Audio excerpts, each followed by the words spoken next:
في عالم مليان وعود زائفة وخطابات نارية، في أشخاص على مر العصور تحكموا في ملايين من البشر، وفي بعض الأوقات حتى من غير ما يرفعوا سلاح ومن غير حتى ما يلمسوك. ناس بتعرف إزاي تلعب على عقلك ومشاعرك وحتى قراراتك، يعيشوك في فقر مضجع ويقنعك إنك كده في أفضل مستوى وإن هو بيبذل أقصى الجهود عشان الشعب. رجال السياسة صنعوا حروب وقتلوا مئات الملايين من البشر، خلوا شعوب تتحرك بإشارة وخلوك تصدق إن قراراتك من دماغك، مع إنهم هما اللي كتبوا السيناريو كله. النهاردة هفكك لك خيوط اللعبة وهوريك إزاي السياسيين بيتلاعبوا بالبشر.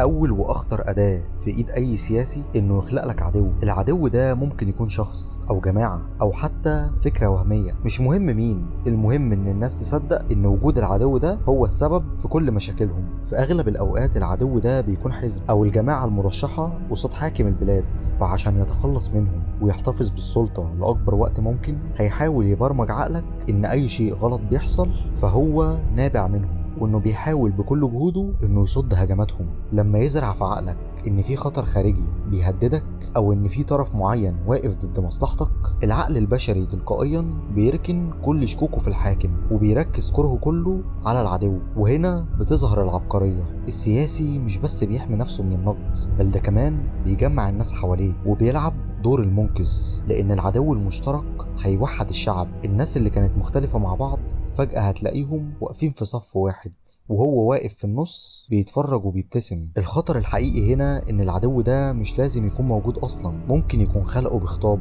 او حتى باشاعة، وانت كمستمع هتصدق لان عقلك بيحب يلاقي سبب لكل مشاكلك حتى لو السبب ده مجرد وهم. وهنا السياسي بيكسب المعركة من غير حتى ما يطلق رصاصة واحدة، لانه مش بس سيطر على عقلك، بل ده كمان برمجك تهاجم اي حد هو يحددهولك، حتى لو كان العدو ده هو المخلص الحقيقي اللي عايز يخلصك من الحاكم المستبد. بعد ما السياسي يخلق لك العدو بيجي دور الحكاية اللي حواليه. اللي بيتحكم في القصة بيتحكم في العقول، والإعلام هنا مش مجرد وسيلة، بل الإعلام هنا هو السلاح.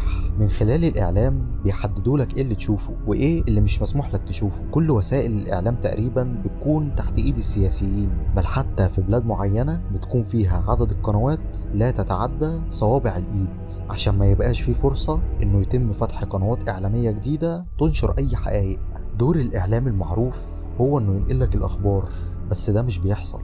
اللي بيحصل إن كل الأخبار تقريبا اللي بتعدي عليك هي اللي رجال السياسة عايزينك تسمعها. هيزيفوا الحقائق والأخبار وحتى الوقائع عشان بس يلعبوا في برمجة عقلك، يلهوك عن الحقيقة لو الأمر تطلب ده. زي لو في فضيحة فساد أو أي مشكلة تانية هيداروا عليها بأخبار تافهة ولكن تلمع عينك وتلهيك شوية ويخلوك تفكر بالطريقة اللي هم عايزينك تفكر بيها. بيوروك اللقطة اللي تخدم القصة وبيقصوا منها كل اللي مش عايزينك تعرفه. والأخطر من كده هو إن الإعلام مش لازم يكون كذب صريح، هو ممكن يبقى نص الحقيقة بس النص التاني غايب تماما. انت مش قدام خيارات متعددة، انت قدام شاشة واحدة بس بألوان مختلفة. كل ما تقلب في القنوات هتلاقي إعلاميين مختلفين بس كلهم بنفس الآراء وحتى الكلام، ودي مش صدفة نهائي. السياسي مش بس بيتحكم في الصورة اللي بتشوفها عن العالم، بل ده كمان بيبرمج رد فعلك وبيخليك تضحك أو تغضب أو حتى تخاف وقت ما هو يقرر.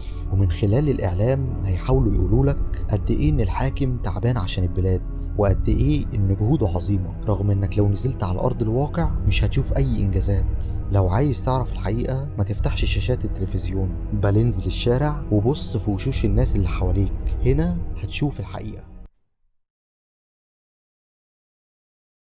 السياسي الذكي عمره ما هيسيبك تفكر أو تكون متعلم. على مر العصور شفنا كتير من السياسيين المتلاعبين، ومن أوائل الحاجات اللي بيبدأوا في تدميرها هي التعليم. وده لأنك لو بقيت متعلم وشخص مثقف وبتقرأ وبتتعلم طول الوقت، ده هيخليه مش قادر يسيطر عليك وحتى يتلاعب بيك. عشان كده هو مش هيسيب لك فرصة تعمل ده عن طريق ان هو يدمر اساسيات حياتك، وهيخليك ما عندكش وقت اساسا تقدر تتثقف فيه، لانك طول اليوم هتكون بس بتشتغل عشان تقدر تاكل وتشرب. وكمان حاجات زي النور والمية هتكون بتفكر فيها وواخدة من وقتك.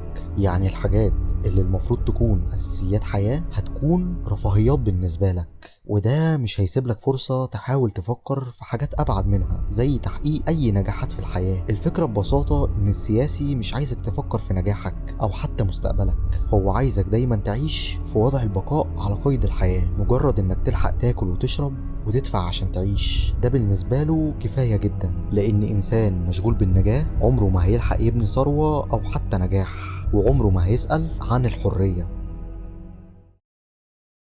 لو وصلت للنهاية فده معناه انك شخص بيدور على الحقيقة. ولو مهتم تفهم اكتر عن علم النفس الاسود وفن التلاعب بالبشر، اشترك في القناة، لان اللي جاي هيغير نظرتك للعالم تماما.